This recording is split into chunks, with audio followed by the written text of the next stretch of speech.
Hey, welcome to Small Towns Unscripted. This is going to be part 2 or segment 2 of Jerry Isenhart, an iconic, just a tremendous guy, integrity-based, just one of those guys that if you know his story, you just want to listen to him over and over again. So make sure you go back and listen to last week's episode 1 with Jerry Isenhart, and then take on this one. It's going to be a lot of fun.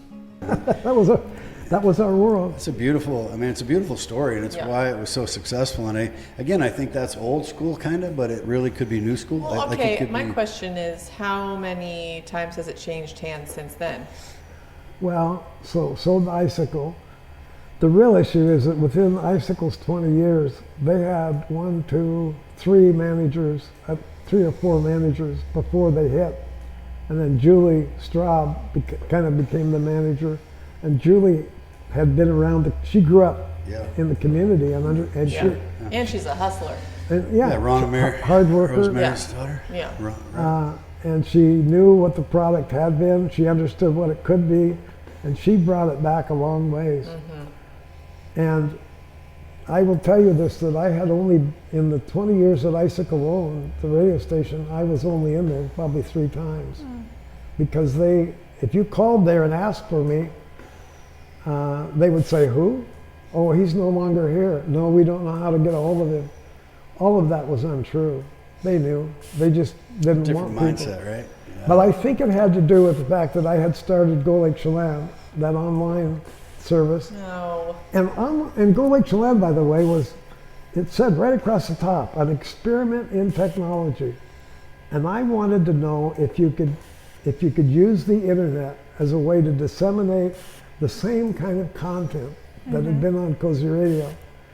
I had no desire to be competitor to KOZI Radio. I could have easily been their best friend. Sure.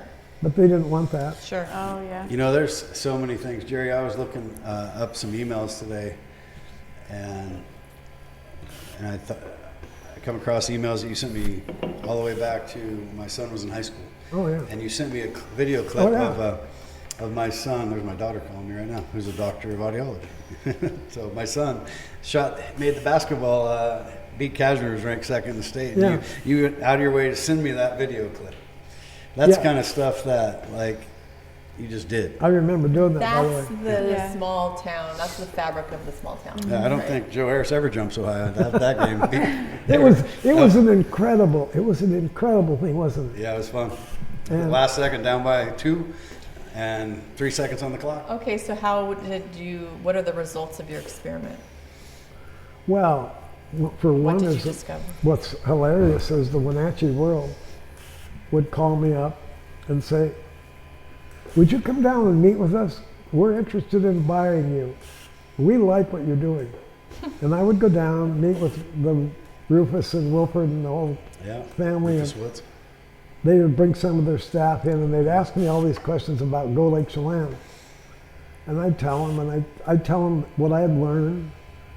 I told them that one of the problems with newspaper is that you can only print 2 or 3 pictures, maybe 2 pictures most of the time, and color is really expensive. And in the online, you can print 100 pictures just as easy as one. Mm-hmm. And I said, one of the things that I learned, and this is really important, is one time in the Apple Blossom Parade in Manson, I rode in the parade and took pictures of the crowd instead of being on the sideline taking pictures of the people in the parade, because the people in the crowd were as interesting as the people in the parade. For sure. Yeah. But they never got recognized. And what you discovered was, oh, there's Willie, and there's Fred, and I haven't seen him for 10 years. I love being in the parade because then you see all the people at the Exactly. parade. Yeah, it's like a family reunion, class reunion. It's like, hey, then you hear Tara, and they're yelling, you're like, ah! So I did that, and what I discovered was, because we had a way of tracking, that there were pictures that people went and looked at a lot, and I would study those pictures to try to figure out why they were looking at it. I mean, because you could tell this picture got 100 hits and this picture got 1,000 hits, you know. Yeah. And, you know, the only thing I could figure out is that must be an old girlfriend or an old boyfriend or something. Somebody, I don't know. your Who knows? brother, yeah. But But It's crazy to think about like the internet being invented in your business time, in my business time, In the media world. and they're like, what is this thing? And then what's it going to be? And just in the last 20 years, right? How much Yeah. it's changed to where I mean, did you So have crazy. a inkling or a fear about radio losing its purpose or value because of the internet? yeah, I did, but I can tell you right now, had I stayed in the radio business, which in many ways I wish I had, I would have done Go Lake Chelan, but I would have merged it. And I wanted to tell you, by the way, that in the 90s, my friend Ben Higgins, who owns Chelan Realty, told me that he said, I think I'm going to sell. He said, none of my kids are interested. So I went to Ray Dobbs, who was my sales manager, and I said, Ray, I want you to go get your real estate license. yeah, Because if Ben will sell, we will buy, and we will call it KOZI Realty. there you go. And I said, we don't need to sell the homes. All we need to do is get the listings.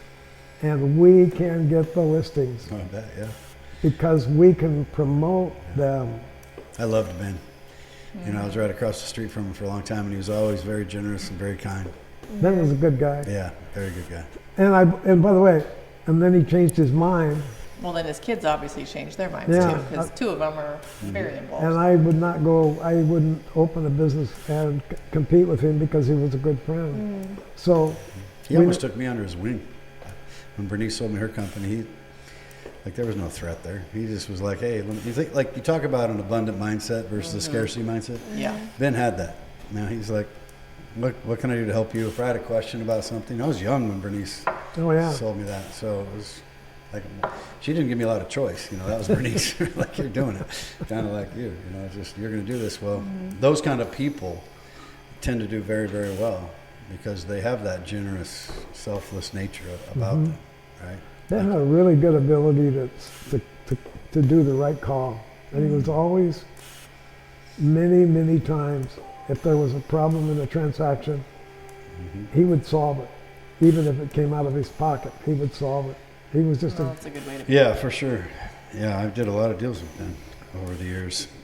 I was trying to remember, I think he must have sold, but I did some crazy radio ads on cassette tape with, I think, Clint. Oh, There's Clint Strand? Clint Strand. There was a couple kids, and they made up this goofy, cartoonish skit. And it was about my real estate company. And one of these days, really? I have them on cassette tapes. Oh, and yeah? And they were hilarious. I mean, they just made up all these skits, like basketball, and baseball, and football, but it was really real estate. A real estate ad inside of this cartoon that these guys created. It was really hilarious. And everybody was like, what are you Do advertising you this for? remember when Jerky Boys became popular? Those like prank call tapes? Kind The of. prank A telephone little bit. call became like a popular. This was in the early '90s. Well, Mike Wixom, Yeah. that used to own Nature Gone Wild, he was very funny, and he would call KOZI Second Cup and do pranks. And I've never laughed so, and he'd record them on his tape recorder. I mean, sometimes they were hilarious. Like one I will never He's a forget. Character. Just someone called Second Cup selling a parrot, or no, a ferret. Someone wanted to sell their ferret, and he called Second Cup wanting the parrot. And he was going on, and the person on air is like, no, it's a ferret. And he just kept going, yeah, parrot, like those rainbow ones from the jungle. I mean, on and on and on and on. And the guy on the radio is like, how can I get through to you? It's a ferret. There's been some And amazing finally he talent. said, oh, ferret? Oh, I shoot them. Click. He had so much fun, Skit. though. Yeah, that's a skit. He had so much fun with that. And I think it was those guys entertaining. over the years that you had on there, I mean, from Brundage to, Bikequist forever, Witherby, Jeff Conwell. I mean, there's been some really amazing, talented guys that run that program that have to deal with everything from a Michael Wixom to, right. I gotta, I got these 4 tires and they're all different. Yeah, I mean, you know. it's to me, it's entertaining to just sit there and listen to the demographic. Like there's 7 demographics there, 7 generations calling into the same radio That's true. show. And to be able to field all that, you created You something don't know what magical. you're going to get on that call. No, it's fun. You don't know what someone is going to say to you. And now true. they do it online and stuff. It That just was sold fun. again, right? It just sold again. That Right. was fun. I mean, It's almost like improv. Yeah, for sure. So let me go back to when you were young. I'm trying to always ask people, what was it like? Like, what are your fondest memories of the era in which you're in your 20s or 30s, and in the beginning of your career? well, for one, I remember that I was 24 years old when I signed the purchase document, and I was Jeez. 25 when it actually came into the transaction was done, and I was the owner, 25 years old, and I don't think I understood what that meant. I don't think I understood what 25 years I old. think that's the beauty of doing these things when you're young. Yeah. Because you don't realize at 55 you'd go, ugh. Yeah. I had no question about whether I could do it. Right. I didn't have any question about. Well, you're still invincible a little bit at that age. Uh-huh. The course, yeah. stuff hasn't hit you yet. I knew how to do the engineering. I knew how to do the announcing. I knew how to do the news writing. I knew how to do the commercials. I didn't know as much about sales, but I will tell you it didn't take long. I mean, what you learned in sales is you go listen to the customer and find out what the customer wants, and then you go back to the factory, which is your office, and invent something that will fit the customer's needs. Yeah. And the biggest problem that most advertising salespeople in is they come in with a box and they say, I have a box and I want to sell you this box, and it costs this Right, much pick money. the package. Yeah. This is this, this is that. Uh-huh. There's no flexibility. There's Yeah. no meeting needs. There's no you're different. Exactly. You just cookie cutter all of it. Exactly, and that's a mistake. Go listen to the customer and find out what the customer wants, what they've done that's been successful, what they've done that's failed, what's their biggest fear, what's their biggest strong point, where do they want to be in 5 years? What's their budget? Yeah, and then you go, and by the way, I can think of people that spent too much money, and I went to the salesperson and said, that's too much money. We can't produce the value that they want, but that's going to hurt them now. People are going to say if they've got that much money to spend on advertising, then their products are overpriced or something. I mean, it's just what I bet. But it's just that sense of judgment. Yeah. Yeah. It was for me. It was I bought Mercedes company in '99, June of '99. So for me, radio was a big part of what we did back then. I mean, it was a huge way to quickly get introduced to a community, and I think it's funny, but it still kind of is. That Second Cup of Coffee program is still a very unique. I mean, I'm going to say, like, if I look at what my advertising is in Seattle, very little goes towards radio anymore. Yeah. It's mostly a couple talk shows that still have good listenership and some drive time. Otherwise, So expensive too. So expensive. Otherwise, or some ticket giveaways, that kind of a thing. But here, I mean, Second Cup. It's Second Cup. New owners now again. Yeah, it'll be interesting to see how they do. Yeah. Different times. I haven't met Jeremy, but I've read about him. He's very talented, I'm told. And It must be neat to see it like this The thing you evolution. developed, the thing you invented. it's fun. Yeah. It's fun. And you're still, what I love is you still have your website, you still have your cameras, right? So like, what's Like, the, can't stop, won't stop. no, and you still got ideas like, hey, I think we should do this. Yeah. Like, you still have that entrepreneurship bug, I feel, in you. I mean, if you had your way, you'd be opening businesses and massaging, but I could change that. Yeah, I feel like that energy is still in Oh you. yeah, for sure. Yeah. It's true. Yes. It's true.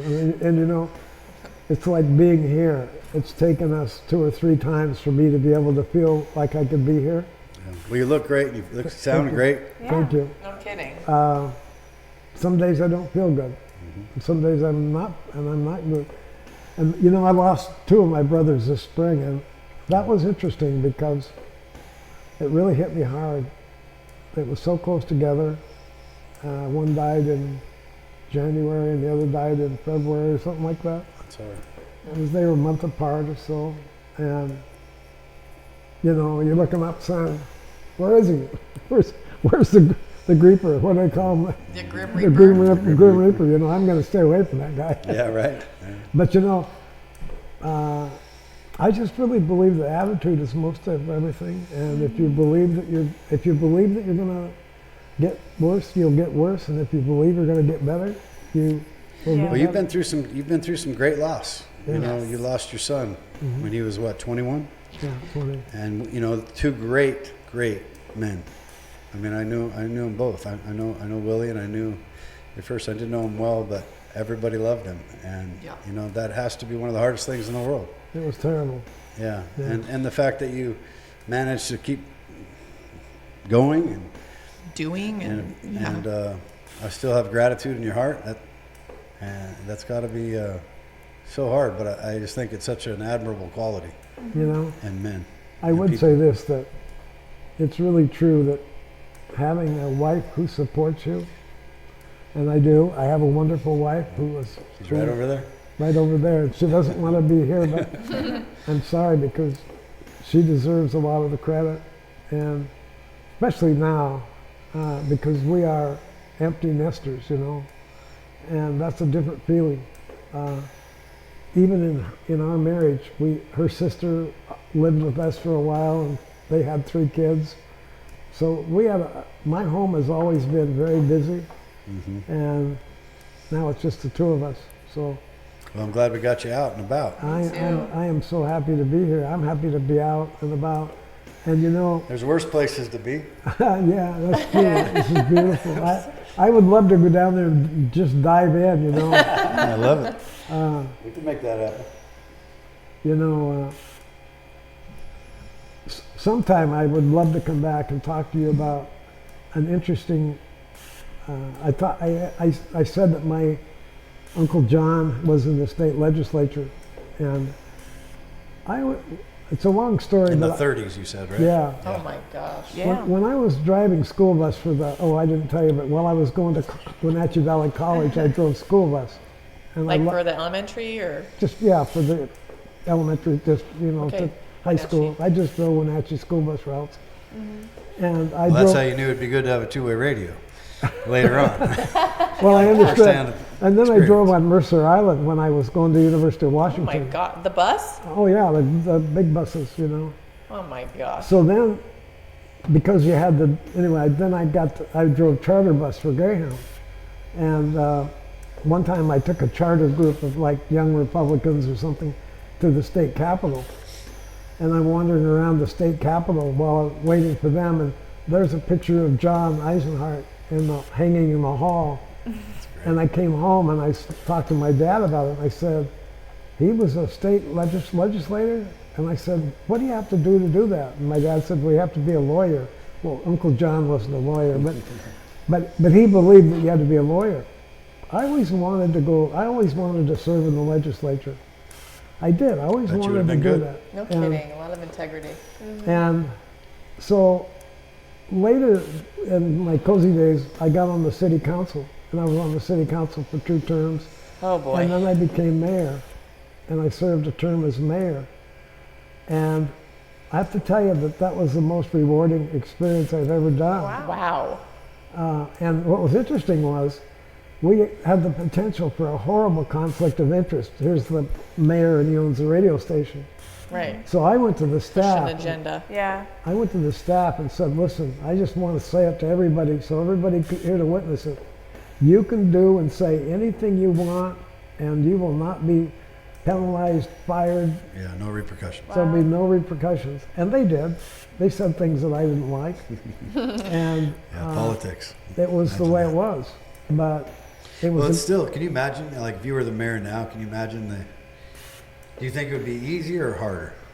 Now? Now, if you were the mayor now versus when you were the mayor? I think it'd be a lot harder. I think harder now. Oh yeah, I would imagine. And I tell you why, because of the rules and regulations and the depth of government today. It's a lot less cowboy now. Bureaucracy is That's thick. true. I said, I was at a city council meeting, I don't know, a few months ago, and I said, one of the challenges, I said basically one of the challenges that I think politicians have in general is that the codes are immortal and they stack and people aren't. And so often you'll find people come in and now you think about all the bureaucracy and all the layers of these restrictions and rules and they all tend to have for the most part, they tend to have a good intention. But when it's like death through 1,000 cuts. When you stack them all together, you never get rid of any rules. That's true. You just make new rules. Yes, exactly. You know? And then what you find out is that this rule conflicts with this rule. Yeah, and then you're like, what do I do? If I do this, I'm out of bounds. If I do this, I'm out of bounds. Yeah, it doesn't even make sense anymore. But then it goes based on opinion. And then the vocal minority. That's what I found lately. We talk about it a lot. The vocal minority shows up that think they're the majority and they have an agenda. And I get it. If, for example, if you don't want another house built because you got a house, that makes sense. The challenge is if we don't build another house, the ones we have are very expensive. Yeah. And so that silent majority, silent not because they don't have an opinion, silent because they're busy working and raising kids. Yeah, and busy. They don't have the energy to go to a city council meeting. And even when they do, even when you're involved in it, as you know, it's so complicated. It's very difficult to see cause and effect anymore. That's true. That's what I have to draw my complaining line at a certain level because I'm not a politician. And so I always felt like if you're not willing to get in and try, then you should probably. You can't do too much. I don't judge people that do it because I know that the job is very difficult. Yeah. So it's not a personal thing. I just know in the real estate game, one of our biggest challenges is affordability. Mm-hmm. And that's not an easy problem to Which fix. is everyone who lives here thing. Yep. Yeah, and Because you want to work here and you want to be able to live here too. yeah, so I get both sides of that's a very challenging conversation to have, and there's a lot of sides to that conversation. You know, the one thing that I wish that we would see our current government do is actively involve more of the community. And How would you go about doing that? if it were me, Yeah. I'd probably go door to door. Yeah. I make that up, but I would probably I would go meet with friends and people and Have second cup of coffees. but I would take my concerns and interests everywhere I could and try to make people aware. I don't know if you saw the podcast I did with Flint Hartwig, who ran for Chelan County Commissioner this last term, and he said that. He said that he was kind of more educated about the community by going old school, door to door, and he did it day after day after day after day, and he didn't win the election, but he sure learned about the community. He learned firsthand what the organic stories were and what was really affecting people. I have voted for people strictly on the fact that they came to my door, them personally. Sure. Oh wow. With outside of my regular voting like parameters, I've chosen people because I thought, wow, I think thank authenticity you for seems showing up and now I know you care. like he's integrity based, right? And I think authenticity and integrity is hard to tell. It's hard to tell who has it sometimes. And I think when you see him face to face and that's one of the things I love about this podcast is we called it unscripted for that reason. Yeah. There's no script here. Sometimes maybe that's a bad thing, but most of the time it works out. You know, it's interesting because I had no idea what we were going to talk about, and I feel bad because I feel like there's so much more that we should talk about. We could have a lot of episodes, Jerry. Don't feel Jerry, bad. Oh, yeah. This has been we can wonderful. have many more times. This has been wonderful. I think you've shed a light on a lot of stories about you and our community. And I am curious though, if you had to pick a couple of the bigger events in your career, like from the community, something happened that was traumatic or tragic, or that the radio station just went all in on. Do you have any like really Well, I distinct think memories? probably the most significant was the fire of '94. The Tyee fire. Tyee, yeah. And that's when everybody in the organization worked 24 hours a day. And I'll tell you what happened. It was 2 weeks that our staff was there day and night. And so when it came time to write paychecks, I said to myself, how do I pay these people for what they've done? And so I paid them, I gave them 2 paychecks. I just paid them double what they normally would have gotten. And honestly, I looked at my checking account and said, I don't know where it's going to come from, but it's the right thing. That's what I need to do. And I guess that meant that everybody got paid proportionately, which may not have been fair, but it was the only way I could think of is, you know, if you got paid this much, then you got paid double that for the same period. But everybody got twice as much. It's the only way I could think of to say. Well, that's great. To I mean, say I'm sure thank they you. appreciated it very much. Jeez, Well- that was an intense You know, situation. remember I watching have to that tell fire. you though, that, and what's interesting is the advertisers, we actually pretty much shut off all the advertising. And then we went back to the advertisers and said, we didn't carry your ads in this period of time, so we have a couple of offers. One is we'll just reduce your bill, or the other one is we'll give you twice as many ads in the next 90 days if you'll accept that. Well, most of them accepted that. I mean, because they understood. Yeah. Because once That's again, huge. what I believe Yeah. that people pay for when they advertise on our business anyway, was they didn't pay just for their ad. They paid for us to be there as a service to the community. Yes. To perform, Yeah. Sure. to perform that broad scale of what we did, which was to do as much as we could possibly do, to educate, to inform. But I mean, there's actually statistics. I'm not going to know the numbers because I'm horrible at remembering numbers. But, you know, there are hard numbers on if you spend X amount of dollars in your community, this is how much stays in your community. Yeah. Versus if you spend it in a big box store or Amazon or Yeah. whatever, That's It true. doesn't add to your community. it does not. It does not pay it forward to your community.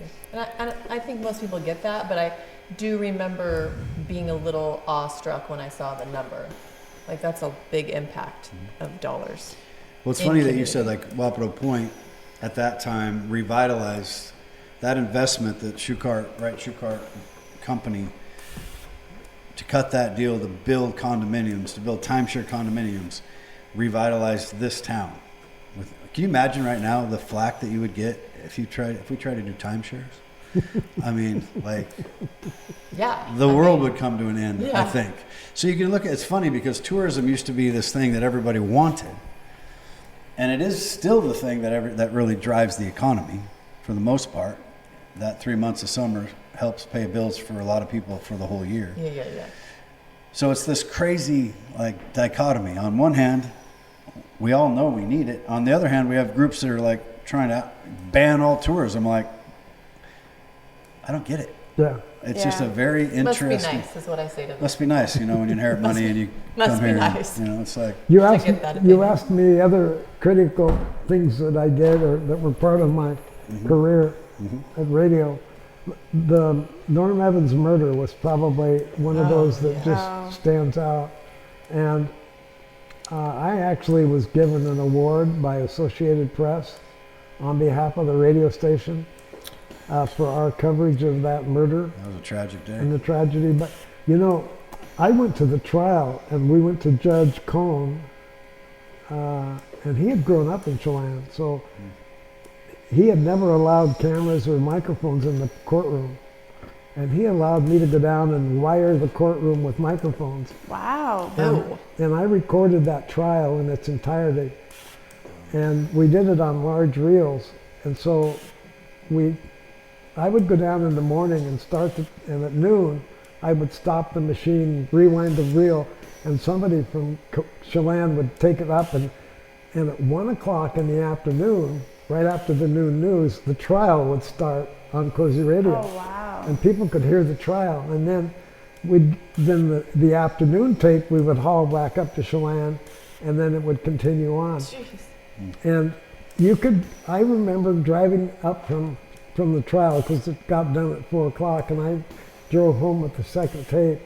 And the first it doesn't matter. I don't remember exactly, but I just remember I got out of my car, and you said everybody had the radio on. I got out of my car up on Sanders or someplace, and you could hear the radio station playing out of every house. I mean, it was like every house had it on and Oh, I'm turned up sure. loud because everybody was listening to that trial. That was such a shocking event. You know, he was a larger than life kind of figure. Oh, and Yeah. the testimony of the little boy, that was Johnny.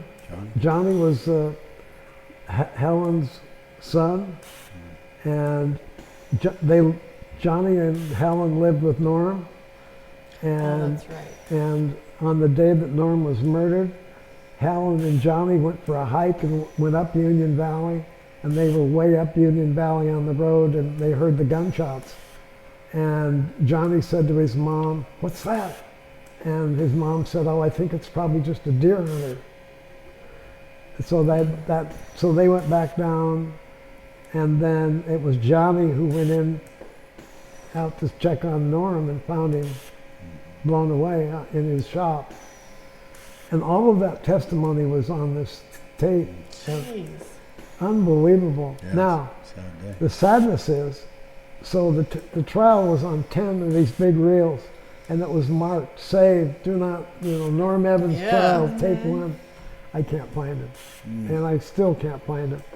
But I had 100 Apple boxes of these tapes, and I don't know. I mean, some of them I just finally had to just dump them because I couldn't.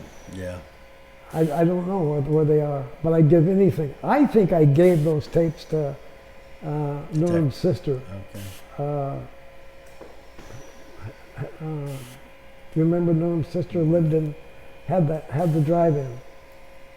I don't think so. Something- Had the Lakeview Drive, or the Big R? no, across the lake, right by the marina. She had the drive-in. Norm's Was it sister. Pickett? No, I'll think about it. Yeah. Anyway, it's, but I think I gave her the tapes. I really do. it's interesting to think about at a time when the community was at that size of the community too, how big of a tragedy that was and how shocking that would have been. Norm was such a character. The old story of Norm moving the house and getting it stuck on the bridge. On the bridge, yeah. You I've know, talked, I mean, I talked to Mark is, Mark Evans, obviously, he's been on the show, and Bernice was. Yeah. his I ex. think he talked about it on the show too. Yeah. Mhm, he did. Yeah, he's a character too. Yes, he is. But or water skiing behind an airplane, Oh know, gosh, stuff those like boys. that. One day when we were still down on Wooden Avenue doing the second cup of coffee, Norm walked by, and so we tapped on the glass, and he looked in and said, "Come on in," and we just got him, and he came in and we interviewed him, and it was just such a candid interview. Yeah. It was just unbelievable. He told many of these stories about like driving the hydro under the grandstand in Seattle, and then having the rooster tail and just getting everybody soaking wet. Did he ever tell you about I that? love this. You know where Mark and Mitch gets it though. Oh, for sure. So he had the hydroplane and he came under the grandstand, and this Like is at Seafair? yeah, and all the judges and all the dignitaries were Got 'em all there. wet. And as he's under the grandstand, he just gives it the whole full throttle, and just water goes everywhere. And he gets thrown out of the race or something. He gets some penalty. There's a Just cowboy. like buzzing the tower. Yeah, right. Yeah, exactly. Get you a little wet. It's hot outside. Why not? You know what else happened that I was wondering about? In 1969, you bought the radio station, closed in 70, or right? Yeah. They had the big deer drive in 1969. Do you remember that, where all the people locked hands in Manson and pushed the deer back in? My dad had old reel-to-reel video, like home movies of that.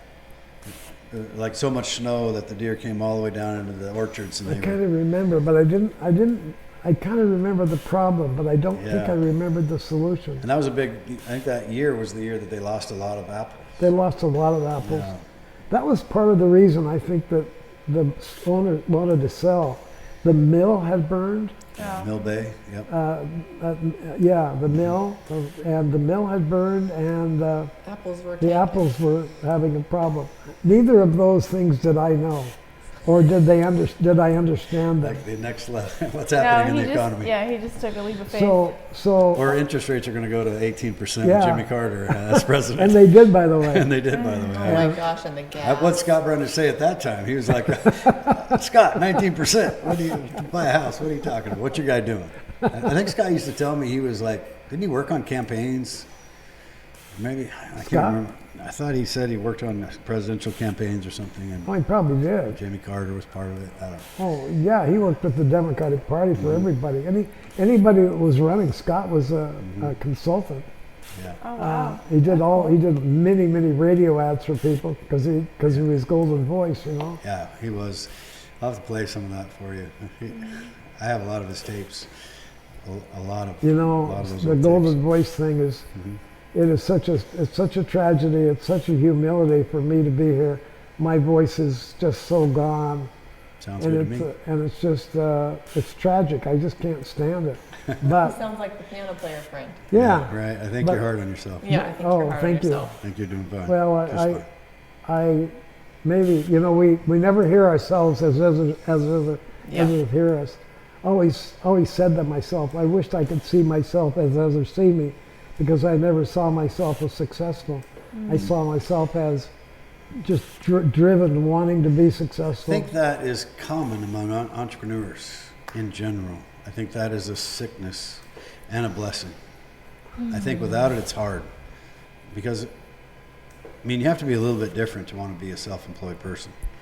In general, you got to be a little bit risk tolerant, and you're going to go through ups and downs. And so there's a A certain little crazy.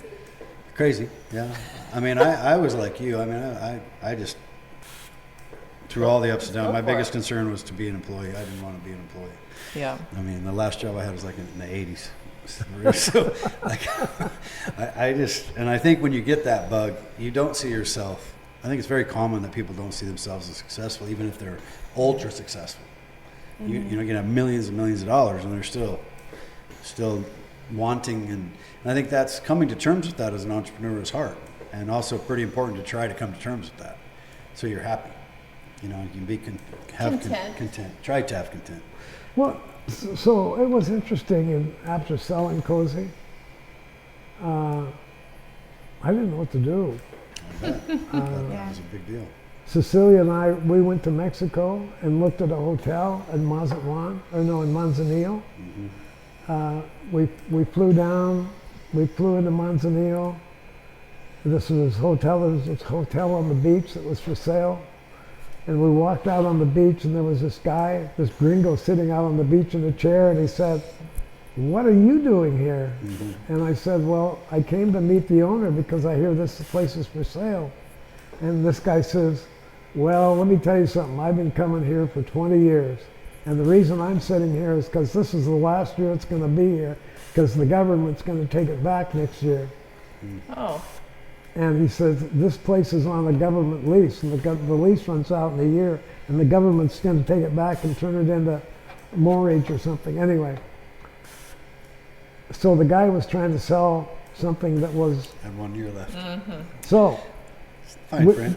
I never even Yeah, met with right. the owner. I left. So we went to another place that was for sale. It was beautiful.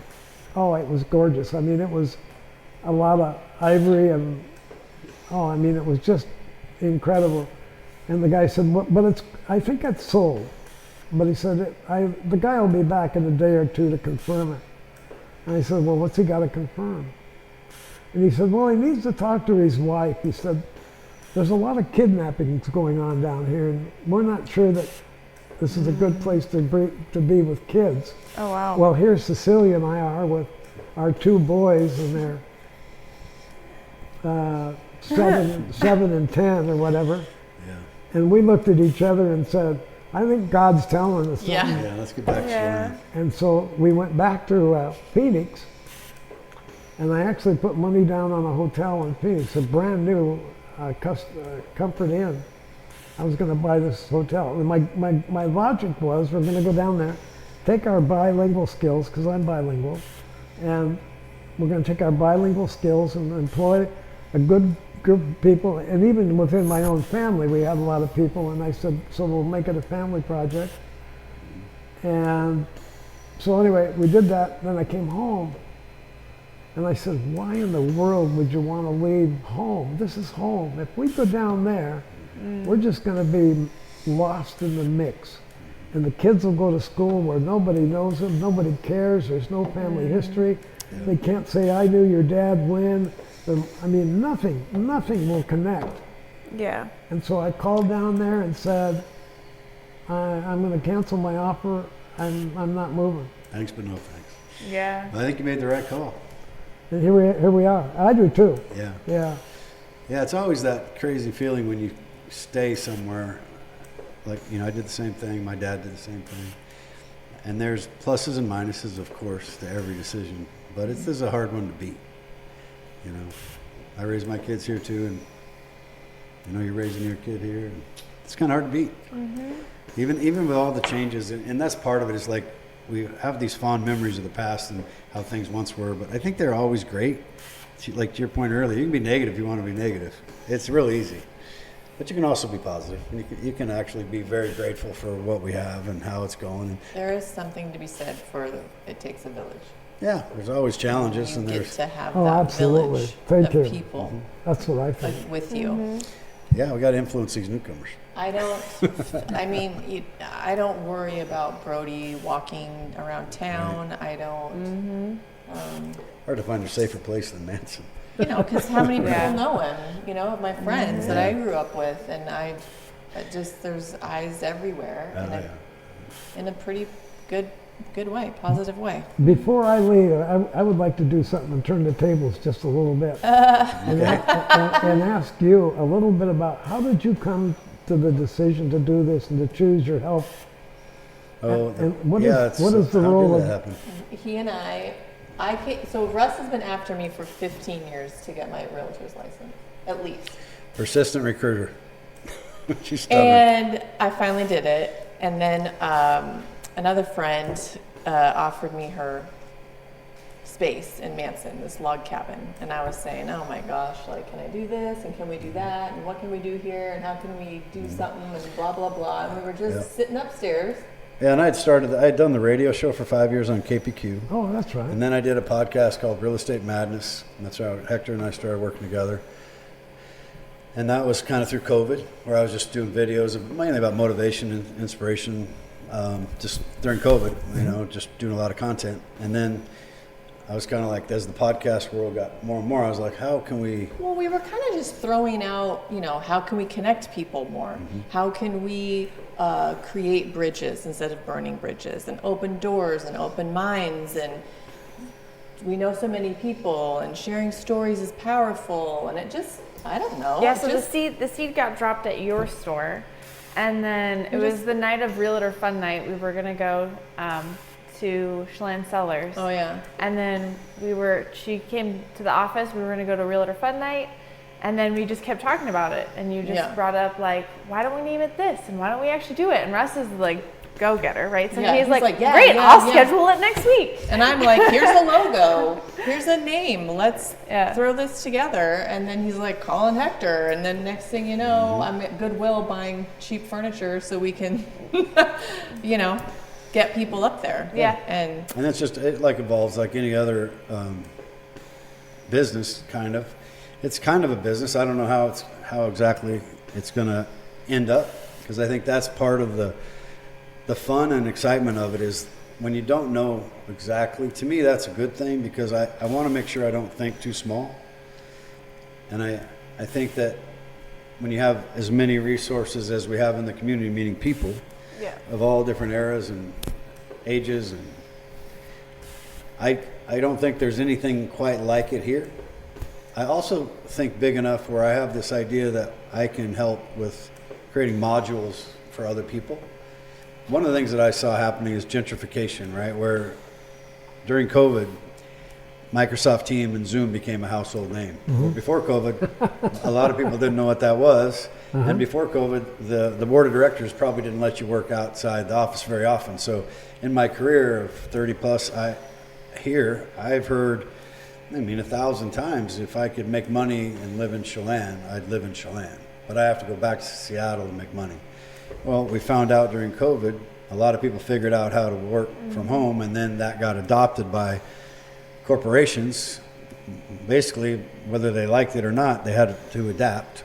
And now a lot of people are being called back, but a lot of people aren't. And AI is probably not slowing down anytime soon, which is going to make it easier to be anywhere. So I feel like there's this unique challenge in history where cultures are blending, where before it was segregated. There was a city, a metropolitan area, and there was the country.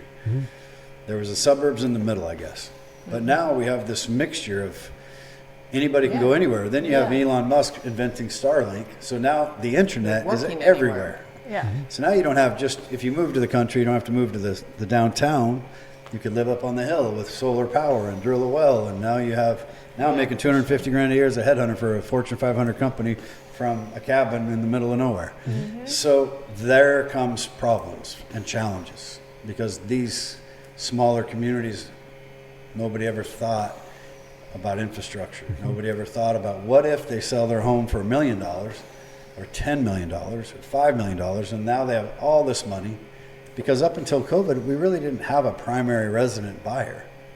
That was, we had local money, but that local money has been struggling for a long time to compete with even the second home market or the retirement market.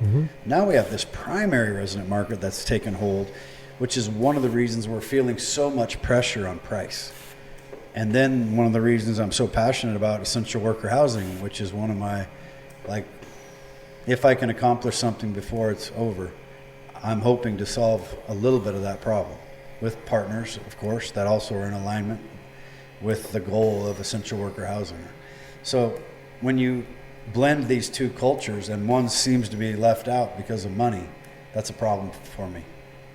And I think that's one of the things this podcast can do, not solve the money problem, but it can solve the people integration issue. We can help integrate people, where that old adage, well, you're not a local. What the hell is that? What the hell does that mean? To me, I've said it many times, I think everyone should respect families that have been here a long time. I mean, my kids are fifth generation. But I think someone that's like Tara said, not just recently, if you moved here yesterday and you want to be and you're involved in the community and you want to be a participant in the community, you're local too. There's no it doesn't have to be this badge of honor, even though I think we should respect and we should be thankful and grateful for those families. That was one of the original topics that we talked about, because I said, I moved here, my parents built in the early 80s. I went to school at Manson, moved here in 8th grade. Yeah. I've never felt like I was local. That's never been something that felt like a part of who I am. I just felt like somebody that moved here. And locals were people who had relatives and, lived here forever and had apples and whatever, all these things. I never felt like that was a gesture offered to me, that I was local. And then there's people who, through having a store for 16 years now, come in and blah blah blah, we just bought a house, or we come every summer, or to them I seemed local, right? Because I've been here since 8th grade. So there's a real disconnect in that, kind of like what you're saying about how you don't ever feel like you've been successful, but yet to us you look pretty successful in your life. You've sure touched a lot of people. Right. I mean, same kind of thing. I think there's probably a lot of people who don't feel local that are. And how can we invite them to feel like they're a part of our community? And that you're welcome. I think part of that is also the easier it is to connect with people. What we're finding is, and you see it in kids all the way to adults, the less likely they are to engage. The more and more they're becoming recluses into technology and less into the community. And sadly, and I think it's to some degree inevitable, that technology does that. Technology stops you from going to, an event to, mingle with people and have authentic conversations face to face, where even in my company, I talk to people a lot about this thing called the phone, how it works. You can pick it up, you can dial on it, and you can actually talk to people. And I'm joking because we get into the habit of texting, we get into the habit of emailing or Facebook messaging, and that becomes hard to interpret tone, especially with your wife. I found that out. It's hard to interpret tone because sometimes what? Why are you upset? Like, well, you said no, I didn't say that. It's like that's not what I meant. Well, that's how I took it. And so there's that. Yeah. And then I think that it's dangerous. I think that when you know of people and you're like, oh, that guy's a jerk, and you're judgmental, but you don't really know them, or you knew them 40 years ago. Or this one thing you heard. Yeah. And we're all guilty of that.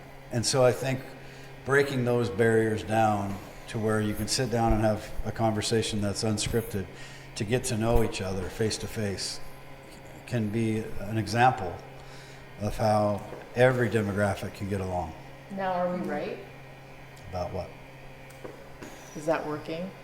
I don't know. Oh, do you think this is doing that? I guess. Well, I think it's a really good step in the direction, because otherwise nobody's doing anything. Nobody's doing anything because what you said is true. We all hide behind our texting. We don't communicate. Why don't we use the phone? Why didn't I call you on your way out and say, hey, we're sitting beside the road? Why did I text you? I mean, it's habit, right? Habit, It's convenient. It's habit. Yeah. It's easy.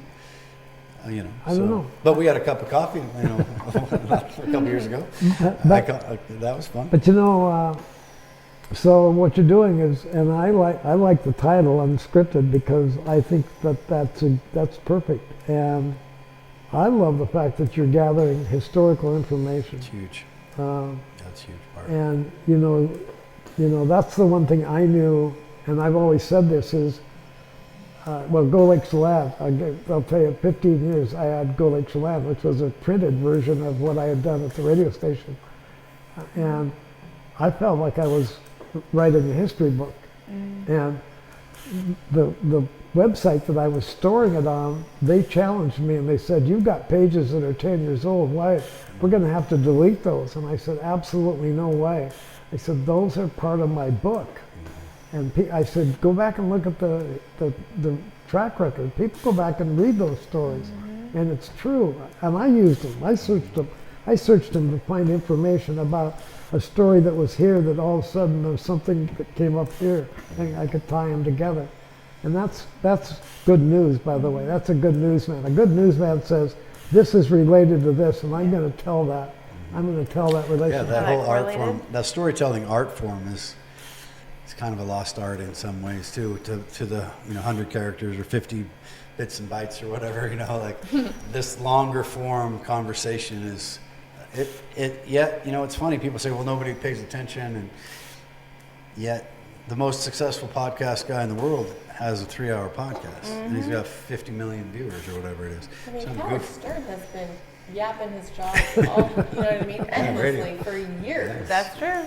Years. Yeah. And it's taken some time, and it's not for everybody, but what I really enjoy is when someone comes on and then we post it on social media, YouTube, Facebook, Instagram, and then the grandkid says, look, Grandpa's on a podcast. How cool is that? And the kid's 8 years old or something. Yeah, he's just sharing it with all his friends. So then you have this little starburst of conversations that happen, and then maybe those kids or siblings or parents, grandparents wouldn't have had that opportunity to really sit and listen to somebody, but they took the time to do it now. And then what I found also, I don't know if you guys have seen this, but when a husband and wife are on it together, they learn something. Yeah. I love that. Then it's like, is that good or bad? And he's like, oh, you didn't know that? I think one of the funnest things so far for me has been Dale England coming on and telling all of his stories, and then his family, his siblings wanting to rebut. I run into them around town. They're like, wait a minute. That wasn't the right story. When is our turn to come on and set this right? Yeah. There we go. We have stuff to tell about Dale. I love that. Yeah, it'll be interesting where it goes from here. I mean, it's just, I think the consistency is the goal, and there's going to be, there's no good or bad. Just keep bringing the energy, and Maybe we'll start selling some sweatshirts or something. Well, I do get a lot of that request. I get a lot of requests for You you. need swag? Yeah, when are you guys gonna have swag? We need to be wearing You it need to around get town. swag at the store. Sell some swag at the store. Yeah. Okay. Maybe that's a way to make it. Make it I pay for believe that the program you're doing qualifies for there are some funding, like through the State Historical Society or there are some funding out there to help fund. That might work because it's not trying to, it's really not about making money. It's if we could break even though, that'd be good. I mean, Yeah, it doesn't need to be costing so yeah, much, maybe. right now Yeah. it's a little expensive. Hector. Hey, Just everyone's He's our trying to make video a guy, living, just kidding. right? Yeah. Somebody did say that they thought in time it would be a neat thing to put in the museum to where people could have it available, especially the people. Oh, like you could just plug yeah. in. And Or put a even head- like put a small set of clips. headphones on. Yeah, like Because you have like get, Otto Ross three at different- 99. Sorry to interrupt you. You have Otto Ross at 99 years Yeah. old, still teaching skiing at Mission Ridge that weekend. He would have loved your dad's ski lift. Oh, yeah. He had one too. Yeah. Yeah. So I think that part of the historical record, and I think you're right. I've had that kind of conversation. I just don't want to be limited. Right. If I It's say. like when you make a house be historical on the historical Then I have to have register. everybody that's 80 or above or something. I mean, I don't want that. Yeah. I think the diversity is also an important part of it. And, 100 years from now, we'll all be gone. So, Yeah, 100 years from now, we're history. yeah, so That's true. it'll be something that is there for this town. And I also think that's why I go back to my point about maybe there's a way to fund it by creating a step-by-step module for people that want that step-by-step approach, and we can offload that for a fee to like a video series on how to do it in other small towns that are also affected, especially tourism towns that live within 3 or 4 hours of a metropolitan area. Because it's the geopolitical stuff, it's the socioeconomic side, and the diversity side. There's all these changes happening so rapidly to small towns that these conversations could become educational for other communities, I think. But again, it's like fun towns in yeah. California that were part of the 49ers. yeah. Like those towns have amazing stories, I'll bet. Yeah, I'm sure. Absolutely, I mean, that would be absolutely. so fun. Alaska, all the stuff in the gold Yeah. rush. And then, right now it's kind of sad, but some of the communities, there's one in particular in Montana that shut down because they just couldn't. They had a sawmill that was like $7 million in payroll annually, fourth generation. They had to shut it down. There's just nobody to hire because it got so expensive. And they just really didn't plan ahead enough to where they got ahead of the housing issue. And so, again, it all kind of ties back. I mean, it's all great until you don't have any restaurants. It's all great until you have no businesses because nobody can afford to live here, and it's $5 a gallon to drive. So, there has to be, it's so complicated, but I just believe that I'm going to stay focused on that, and I'm doing it with some other guys and that are also very passionate about the development side of creating such a creative way to develop where you can fund, you can have both, and you can create a hybrid of development where it's a for-profit, and the for-profit helps support the nonprofit, and then those integrate. And so we're working on that. I mean, it's not easy, and I don't even know if it's going to be possible, but at least it's a goal. At least with this, we have the conversations about it. So maybe when somebody's, upset that a place is closed on a Tuesday, maybe have some grace for that because it's hard to staff. I mean, just these little conversations, right? Hey, what do you think about this idea since you're sitting here? Yeah, right. I know what you're going to say. Do you? I think so. About your idea with Scott. Am I wrong? You're wrong. Oh, different idea. This is a new idea that just popped in Sweet. because he's sitting here. I love it. What if one of our podcasts was a call-in? That's funny that you say that because that's exactly what I would say. We're in the collective right now. Exactly. We're Well, yeah, equal. you're doing live. Yeah, Yeah, 'cause Yeah. you have to be See, live. that's what I would do. I would add the call in, be fun. and I'm not sure that I'm with you about Zoom, but I think I'm wrong. I think there's a way to make Zoom work somehow. But if I were to do this interview again, I would have Mike was sitting here and I would have Dob sitting here, I would. Yeah. Yeah. We've talked about that. Well, next month, I think it's next What month, if there was I have a just class like a- reunion I'm working on of little old ladies that are cute as hell, and they're like, there's like 16 of us that meet every week, and I'm like, how am I going to do that? Yeah, you got to do that. It'll be Let fun. me tell you about. I was the master of ceremonies. First of all, you got to know in high school, I lost. By the way, I didn't. Did I tell you I ran for student body? No. Oh, okay. I ran for student body vice president, and I lost to a guy, Al Lidke, who was He remembers the names. he was a famous Husky. Oh, yeah. I lost by 33 votes or something. But what was my point? That's great. Hector, can we do Colin? Oh, You'd have Byquist and Dobbs sitting next to you, you were saying, yeah. and then you ran for student body. 10 minutes of phone Oh, calls? criminy! Why did I bring that up?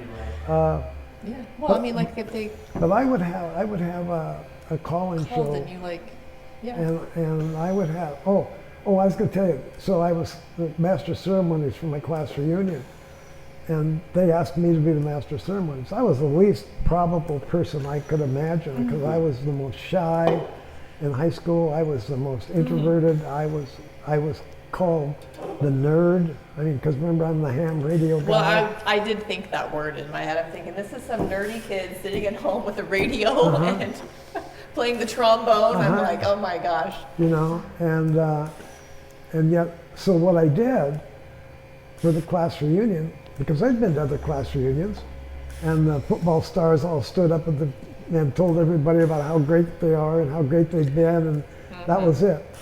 I went there with 2 wireless microphones, that kind, and I got 2 people, and I said, I'm going to tell you where to go, and so I. Oh, you did like Phil Donahue.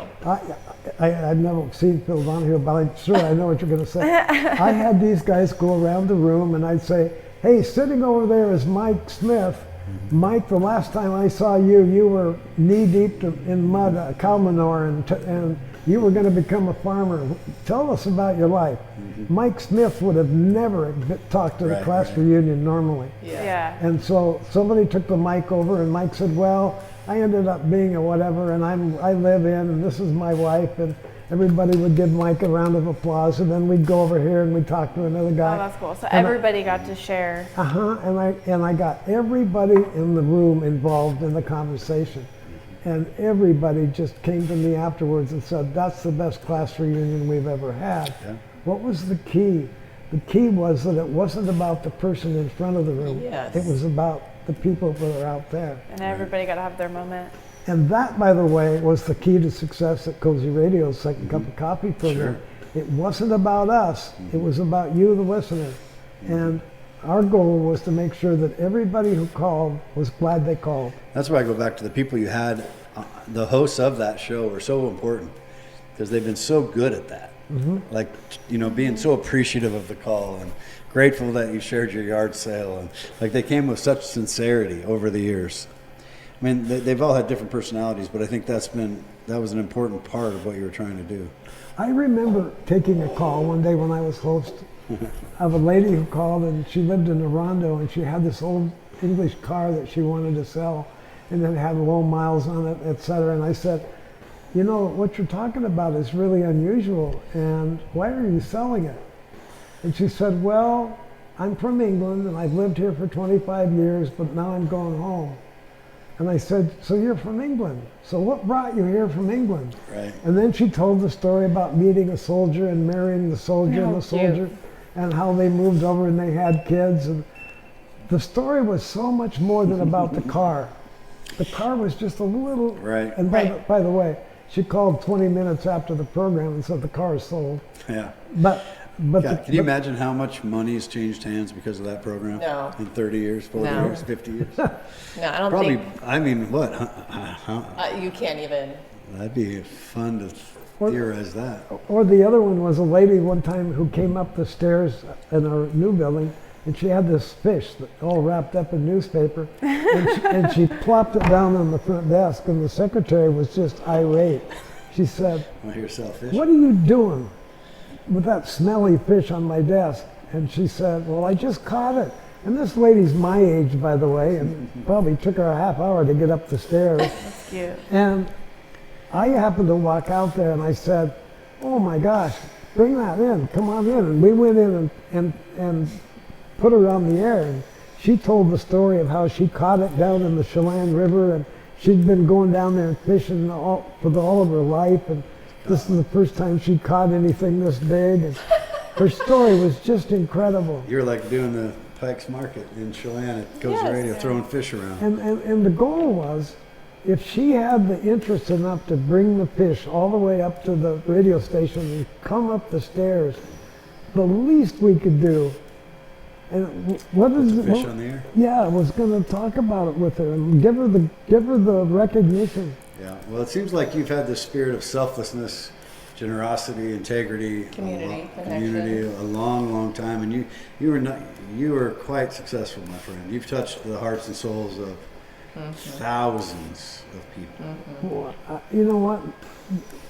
Maybe you're right. I'm right.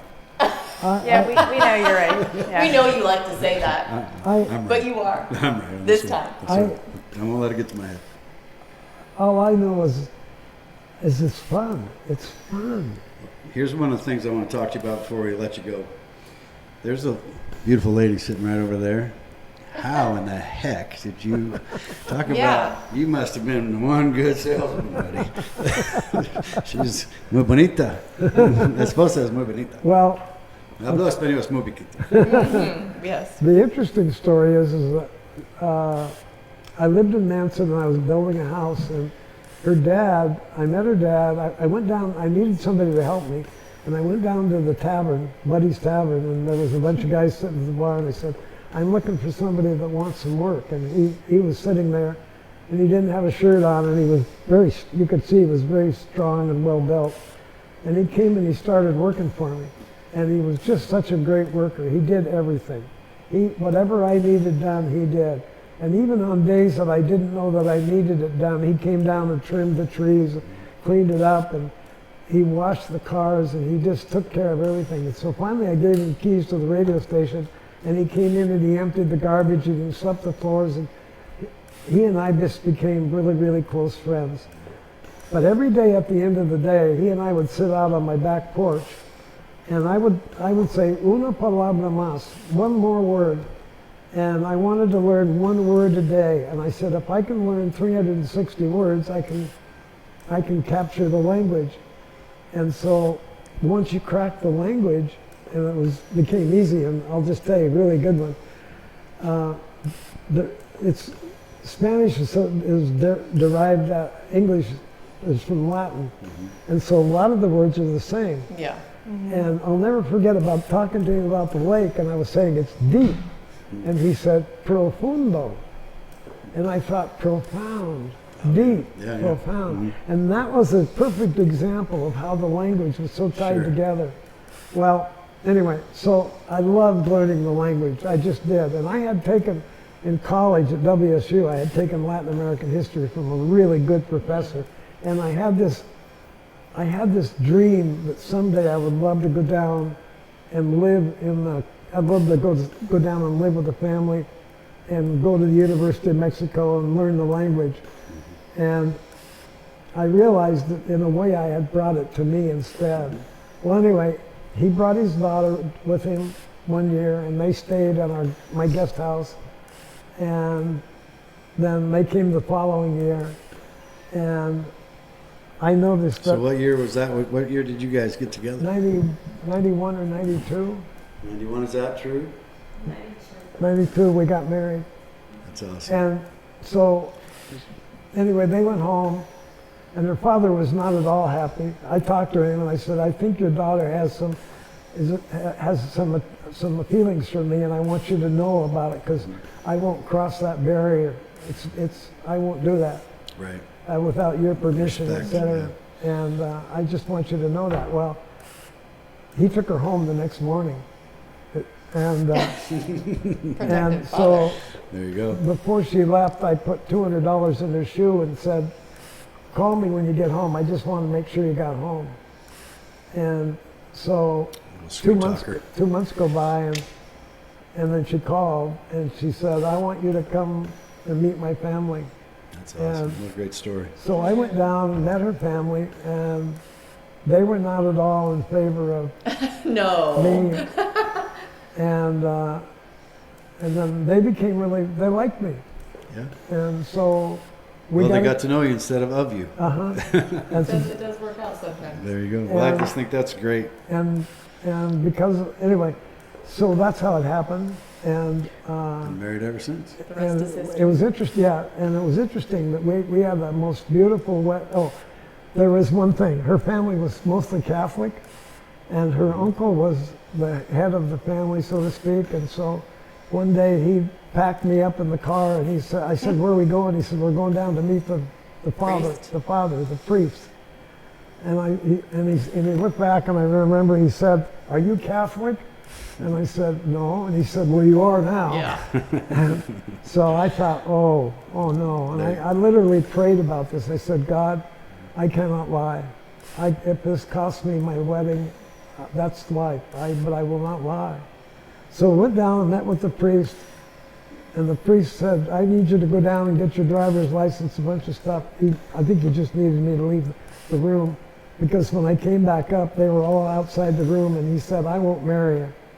So with that, then we were allowed to go be married in her church, which was, she had gone to a very apostolic church. And so we were married in a beautiful wedding. My brother came down and sang. Oh, cool. Because music was a good part of our life. Mm-hmm. So my younger brother, by the way, is a concert singer. And anyway, he came down and sang the Lord's Prayer, and the wedding was incredible. But I have to tell you, Grandma and Grandpa wouldn't allow us to go on a honeymoon until we were married in the U.S. Oh, funny. So you'd have two Legal. weddings. So we Gotta make it legal. So we drove to Washington and got things organized, and then we went on our honeymoon. Good for you. And You're smiling over there. Grandma and Grandpa were very, very wonderful people, good people. Her family, they became my family. Well, you said if it wasn't for her, you might be in a different place. Oh yeah, oh absolutely. You know, I had made the decision. I lived alone. I had lived alone for 5 years by that time, and I had made the decision that I wanted to be okay alone. That I didn't need somebody in my life to be okay. Yeah. And that was my objective, and I was okay. So it was okay. Because I wasn't needy, I guess is what I Yeah, would when you're not say. hunting, sometimes it finds you. Yeah, that's true. Absolutely. Stop looking. I would tell you, this is back to what I said before. You have to have the vision. And okay, what I haven't told you is in 1984, I went to alcohol and treatment center. And on the very last day, I was laying there. I'd been there 28 days. And by the way, I've never had a drink since. Good for you.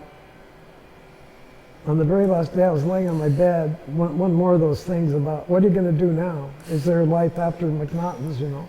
Mm-hmm. And I said, you would go to Mexico and live with the family and learn the language and et cetera. And as I said, interestingly, what happened was I brought it to me. Yeah. Oh, yeah. But I really You had that vision. I really believe in this. I do too. I really believe in this, that when we have the vision, we bring into our lives those things that we think about. And it's really... That are fun when we think about them. That Yeah. bring us joy and positivity. I mean, the same goes true the other direction. Oh, absolutely. By the way, But when you follow that spark, because I'm sorry, but I believe that if you think you have an illness, you're going to have the illness. Yeah, well, what you focus on expands. Yeah. I believe that 100%. And that thoughts are things it sounds corny, but I believe it too. I mean, I can't even tell you how many times I've had to, as an entrepreneur, you just have to solve problems you can't solve. And then it's faith over fear, right? And then I think my buddy Fletcher says it best sometimes. He goes, do you like to be courageous? Are you a courageous person? Do you think courage is a good thing? And I'm like, yeah. And he goes, well, you know that you cannot have courage without fear, but you can have fear without courage. I love it. I love it. I've never heard of it. And what he's a mindset coach and does, He's really good. done well. And so I spent a lot of time coaching with him about vision and about execution and about just believing one way or another it's going to work out, whatever you're after. So that's good. I wanted to touch on your beautiful wife, and I also want to thank you. We've been talking for I'm sorry. a couple hours. No, Yeah. we're good. I'm sorry it's so long. No, I love No, it. No, it's we're great. not Love it. sorry it's long at all. We love it long. Love it. Yeah. You've worn out your tank. I mean, They have a showing Literally. scheduled for this unit at 5 o'clock. So. oh gosh, okay, TikTok. So anyway, TikTok goes Jerry, to let's get you back on this, and let's keep having our conversation on and off there, and let's spend some time together. I would like that. Thank you. One last thing I just want to tell you. Yeah. When I was diagnosed with this illness, it was 2015, shortly after 2015. my son died. And the doctor told me, you have 3 years. Oh wow. 10 years ago. Wow. And I am, I love when they say those kinds of words. Yeah. and I am her favorite. She says, here's my favorite patient or whatever. She has a name for me. But anyway, because I just never, I said, bullshit, forgive me, but I Yeah. just said, baloney, I got lots left. I think you're just getting warmed up. Well, it's nice to be Just here. keep going. Yeah. Thank you for You the just honor. keep going. Well, we can that's do it our again. Yep. For sure. Keep going. Keep talking. Keep I'm thinking. sorry I talk too much. You're not. No. You can't say you're sorry. No around- sorries. There's No no lo sorries. siento aquí. Yeah. Yeah. I just wish we could put more history somehow in like 3 hours. I know. You know? Well, we'll do another. We'll Yeah. do another one. I would do that. Okay, sounds Okay. great. I would. I really Next would. time we're gonna get your beautiful wife on here too. Yeah. All right. She's like, All right. One more time, signing off, huh?